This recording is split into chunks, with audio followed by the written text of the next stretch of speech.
baju kita lagi nih. Tapi perkenalan dulu ya. Ya udah tahu lah aku Karis. Pasti juga kenal aku lah, sering muncul, Farel.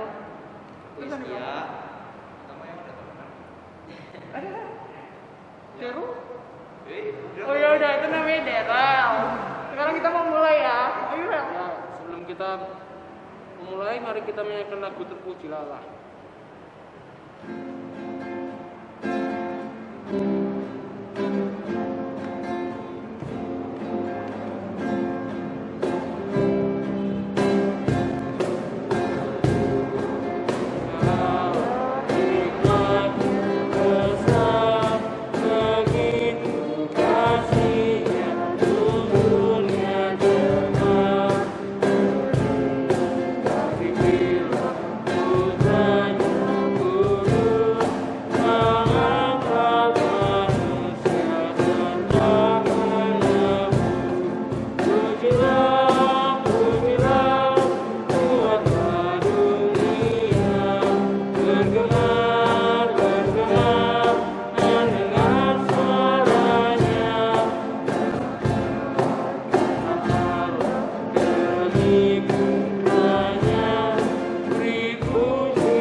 Persekutuan remaja ini, mari kita berdoa.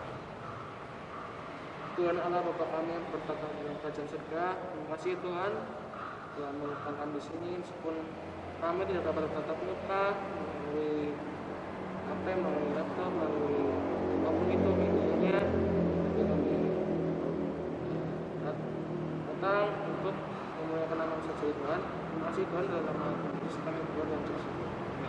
Amin. Kita bakal nyanyiin lagu lagi. Kan walaupun kita kepisah kayak gini, cuma lihat dari HP atau laptop, yang penting kita harus bahagia. Jadi kita mau nyanyiin Mari Kawan-Kawan Nyanyi Gembira.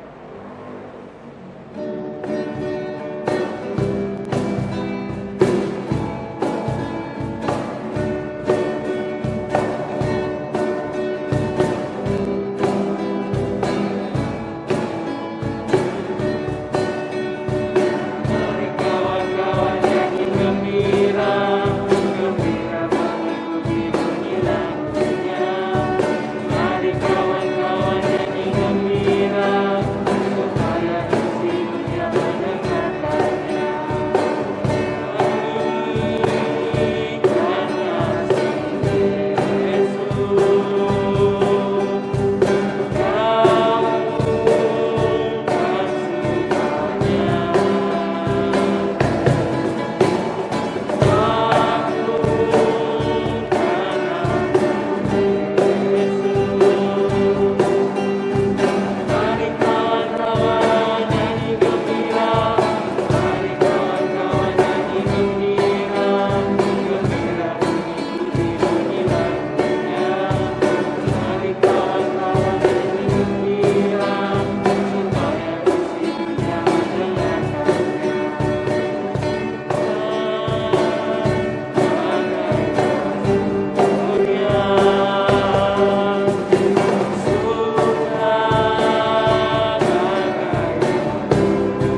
kayaknya sih pernah.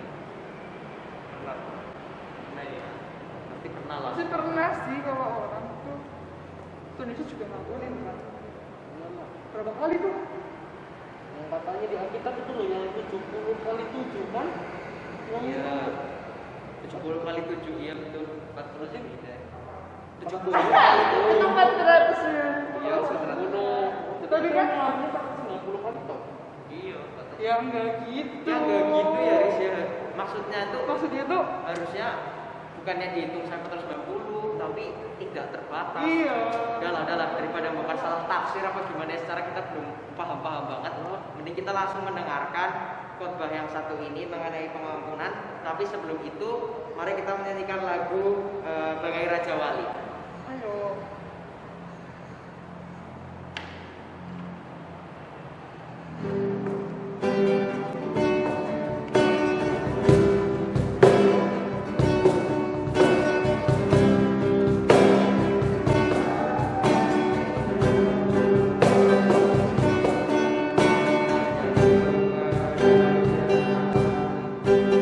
Tuhan berlari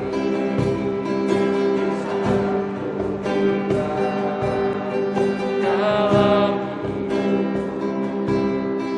yang aku percaya dalam hadiratnya ada kekuatan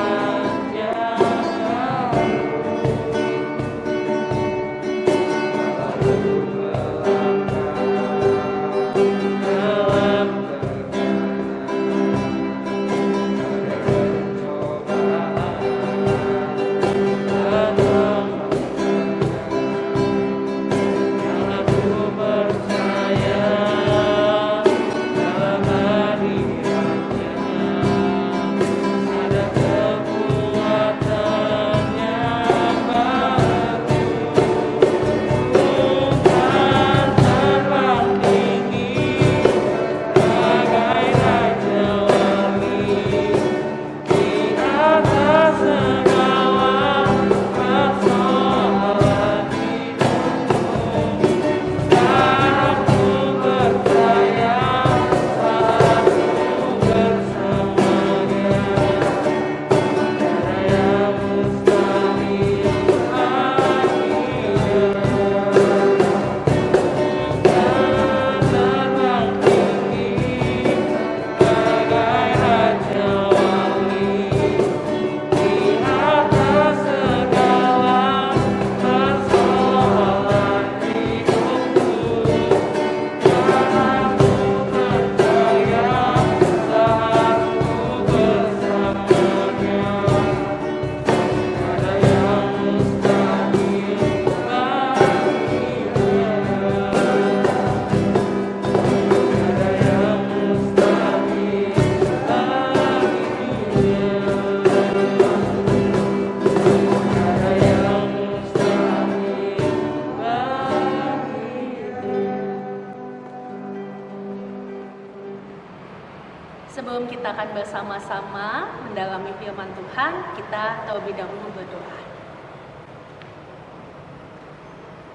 Bapa di dalam surga, ketika saat ini kami, anak-anak-Mu, datang ke hadapan Tuhan untuk memohon penyertaan Tuhan ketika kami akan bersama-sama mendalami firman-Mu, kiranya Tuhan menolong setiap kami, sehingga firman Tuhan ini boleh dimengerti dan terlebih lagi kami dimampukan Bapa untuk bisa melakukan bagaimana pengampunan itu sungguh terjadi di dalam kehidupan kami.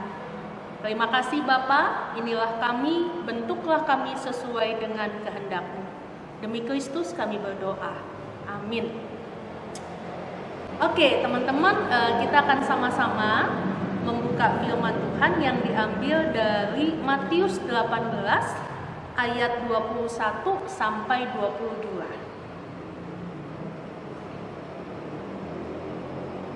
Matius 18 ayat 21 sampai 22, firman Tuhan berkata, "Kemudian datanglah Petrus dan berkata kepada Yesus, 'Tuhan, sampai berapa kali aku harus mengampuni saudaraku jika ia berbuat dosa terhadap aku sampai 7 kali?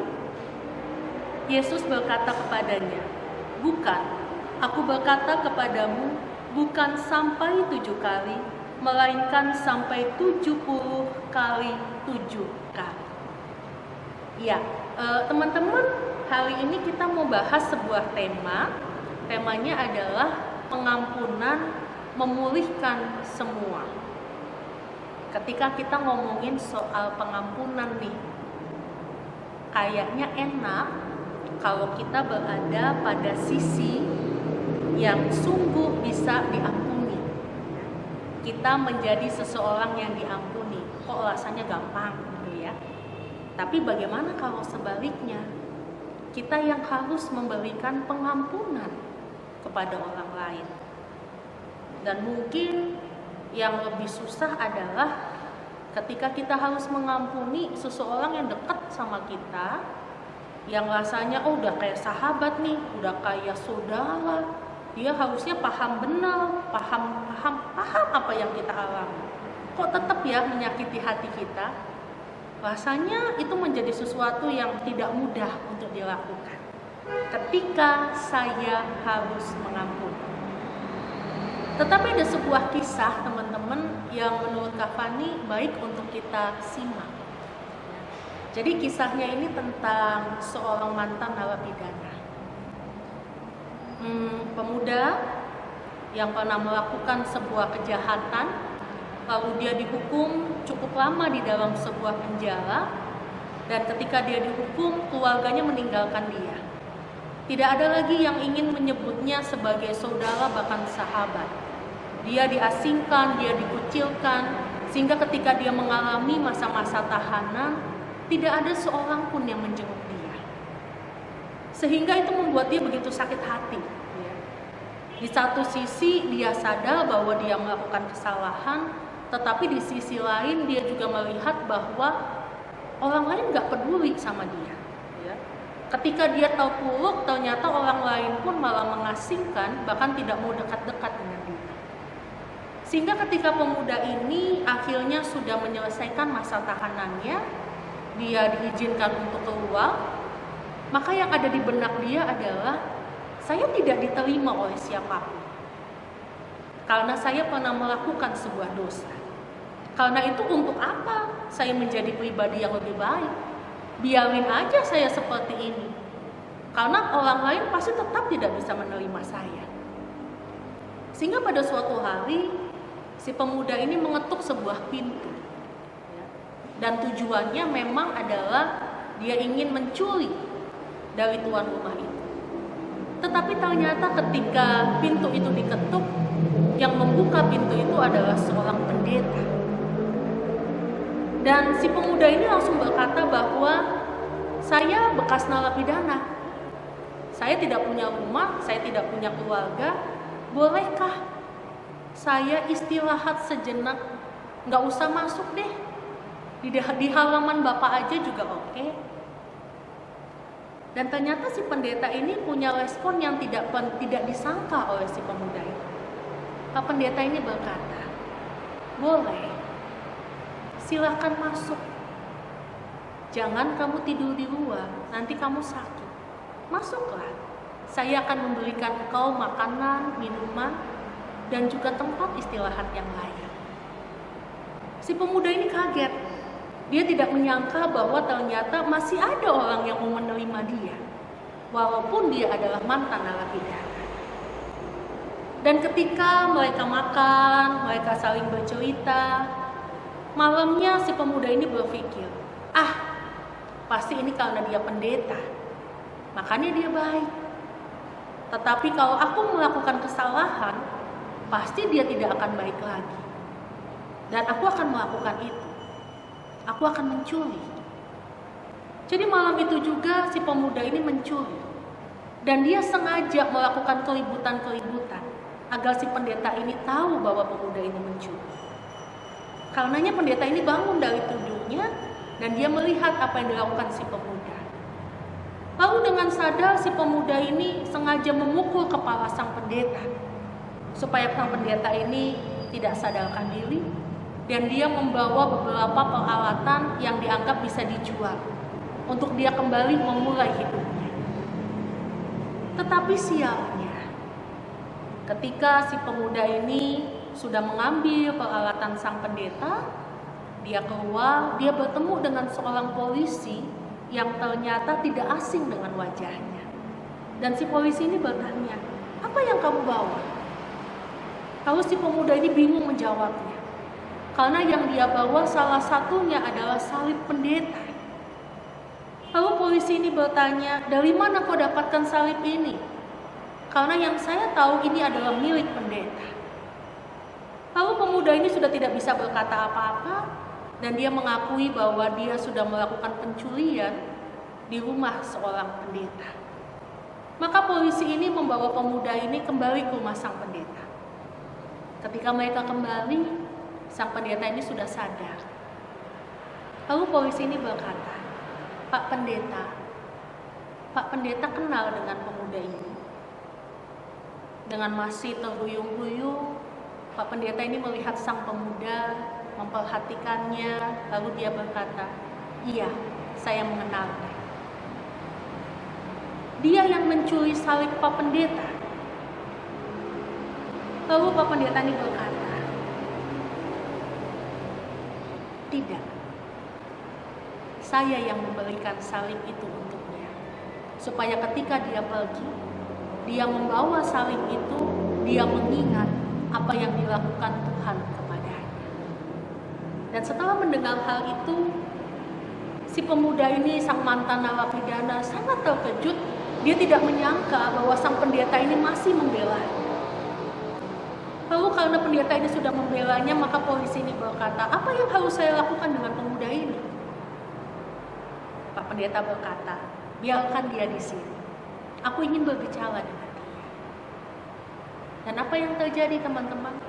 Di situ Pak Pendeta memeluk pemuda ini, dan pemuda ini menangis serta berkata, "Kenapa engkau masih berbuat baik?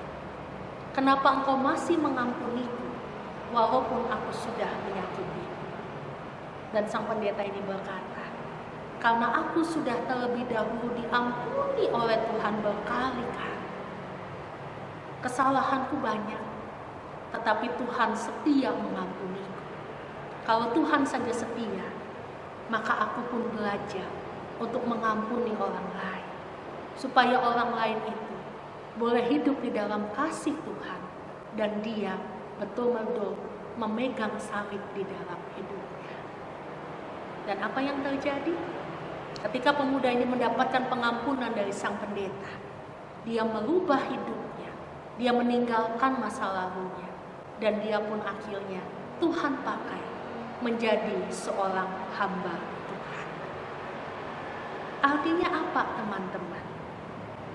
Ketika kita mau memberikan pengampunan kepada orang lain, itu akan memulihkan dirinya. Tidak ada seorang pun yang sempurna. Setiap orang pasti pernah melakukan kesalahan. Kita juga pernah melakukan kesalahan. Hanya mungkin masalahnya enggak ketahuan. Nah, kasiannya mungkin keluarga, sahabat, teman-teman kita, ketika mereka melakukan kesalahan, ketahuan sama kita, dan kita nggak terima. Lalu kita memojokkan, kita marah, kita emosi, kita benci, dan seseorang itu merasa bahwa saya tidak lagi dikasihi, saya tidak lagi berguna, saya orang berdosa, saya tidak lagi punya teman. Padahal firman Tuhan berkata, di dalam ayat tadi dikatakan bahwa berapa kali aku harus mengampuni saudaraku kalau ia berbuat dosa? Apakah sampai 7 kali? Bukan. Aku berkata kepadamu, bukan sampai 7 kali, melainkan sampai 70 kali 7 kali. Firman Tuhan ini maknanya dalam loh. Karena buat orang Yahudi, angka 7 itu adalah angka sempurna. Kita ingat ketika Allah menciptakan dunia dan juga segala isinya, Allah ciptakan itu selama 7 hari. Artinya ciptaan Allah yang selama 7 hari itu adalah teramat sangat baik. Jadi kalau ditanya sampai berapa kali Kak saya harus mengampuni dia, dia melakukan kesalahan berkali-kali kok. Dan hal yang sama lagi, itu lagi. Keluarga kami, papa, mama, adik-adik juga sama, menyakitiku berkali-kali, itu lagi.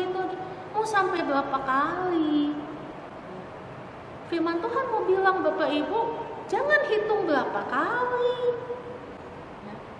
Jangan hitung sampai, ya sudah 7 kali cukup ya. Angka 7 itu artinya sempurna. Jadi, seberapa banyak pun kesalahan orang lain terhadapmu, Tuhan meminta kita untuk tetap mengampuni. Kenapa pengampuni itu penting? Ya, karena kalau orang itu sudah melakukan kesalahan, dia tidak diampuni, bagaimana dia mau bertobat? Karena tidak ada yang support, tidak ada yang dukung, tidak ada yang memotivasi dia untuk menjadi pribadi yang lebih baik. Ya, maka dia akan merasa ditinggalkan sendirian. Ya sudah deh, saya melakukan dosa lagi aja. Tetapi ketika kita belajar mengampuni tanpa syarat, tanpa hitungan, tanpa juga embel-embel yang lain, sebetulnya kita sedang menyelamatkan orang itu untuk kembali ke jalan yang benar. Dan kalau dipikir-pikir, kalau kita tuh sudah marah sama orang, kita emosi, kita dendam, sebetulnya ada nggak sih keuntungan buat kita? Nggak ada loh. Itu malah akan merugikan diri kita sendiri. Kita juga akan jadi sakit. Biasanya kalau kita benci sama orang lain kan yang tadinya happy, tiba-tiba ketemu dia di jalan langsung bad mood. Tadinya mau tidur enak, tiba-tiba keingat perbuatannya langsung nggak bisa tidur. Ya. Artinya bahwa itu juga nggak baik buat kita. Nah, ngapain sih hal yang nggak baik kok tetap mau kita jaga dan pelihara? Jadi Tuhan tahu kok kalau kamu benci orang, kalau kamu marah sama orang, kamu yang sakit sebetulnya. Kamu yang tidak bisa merasakan sukacita. Kamu yang tidak bisa merasakan ada kebaikan Tuhan. Jadi Tuhan minta apapun kesalahan orang terhadap kita, ampunilah dia. Karena itu juga memulihkan diri kita dan juga memulihkan orang lain. Firman Tuhan bilang, kasihilah musuhmu dan berdoalah bagi mereka. Bukan bencilah musuhmu dan berdoalah bagi mereka. Ini dua hal yang gak bisa dipisahkan ya teman-teman. Kalau kita mau belajar mengasihi musuh, artinya kita juga mendoakan. Doanya bukan Tuhan saya doakan ya supaya dia besok kena guna-guna kek, besok dia kecelakaan kek, besok dia hidupnya susah ya, enggak lah ya. Tetapi doa kita pun penuh dengan kasih. Tuhan, kalau mungkin saat ini saya belum bisa mengampuni, saya mohon kuasa Roh Kudus bekerja supaya saya bisa mengampuni. Itu doa yang penuh dengan kasih. Dan doa yang memulihkan diri kita supaya kita tidak jatuh pada kuasa iblis, kita tidak dendam, kita tidak melancalkan dendam kita, tetapi kita bisa menjadi perpanjangan tangan Tuhan. Saya mau mengasihi sesama. Kenapa? Karena Tuhan sudah terlebih dahulu mengasihi saya. Saya juga bukan orang yang sempurna. Berkali-kali saya jatuh dalam dosa, tetapi berkali-kali juga Tuhan sudah mengangkat saya dan membuat saya menjadi anaknya. Maka kita belajar, berkali-kali orang itu jatuh dalam dosa, berkali-kali juga kita mengampuni dan kita angkat dia untuk bisa kembali merasakan kasih Tuhan. Selamat mengampuni teman-teman, supaya saya dipulihkan, mereka dipulihkan, dan nama Tuhan dipermuliakan. Amin. Karena Tuhan sudah memberi berkat kepada kita, kita juga menyisihkan sedikit berkat yang Tuhan kasih untuk persembahan. Tapi sebelum itu kita harus menyanyikan terima kasih Tuhan. Dan info persembahan seperti biasa di awal video ini, dan khusus persembahan persekutuan remaja bisa scan QR dan kode belakangnya 7. Ya, mari kita menyanyikan lagu. Terima kasih Tuhan.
teman-teman semuanya, aku ajak, mari kita berdoa. Ya Tuhan, terima kasih atas segala berkat penyertaan-Mu ya Tuhan. Terima kasih juga kami sudah memberikan persembahan sedikit dari rezeki yang sudah Engkau berikan ya Tuhan. Biarlah persembahan ini dapat diolah dengan baik oleh pengurus gereja sehingga dapat semakin memperluas kerajaan ya Tuhan. Kami juga ingin berdoa untuk masing-masing dari kami ya Tuhan. Biarlah Kau berkati setiap studi pelajaran kami ya Tuhan. Kau yang berkati, Kau yang melindungi. Meskipun kami harus bersekolah di rumah ya Tuhan, biarlah Kau tetap membangkitkan semangat belajar kami sehingga kami dapat menjadi pribadi yang semakin cerdas untuk membangun Indonesia ini ya Tuhan.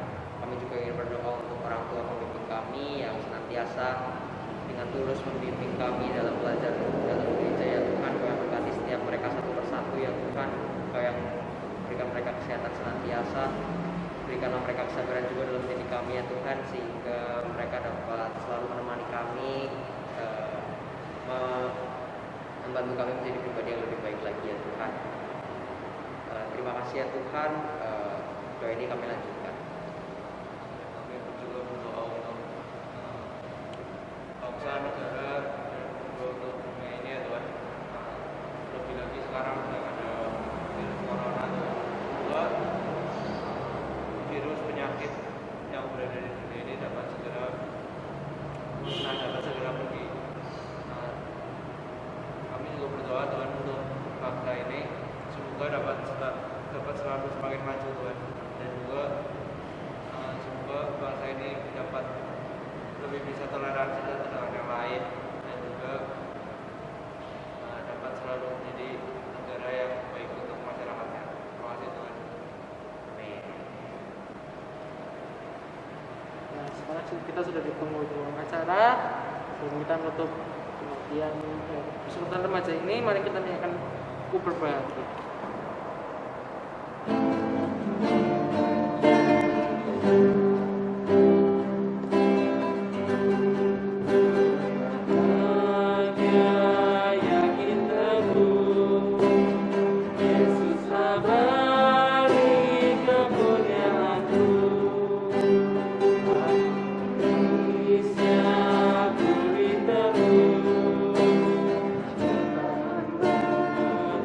you.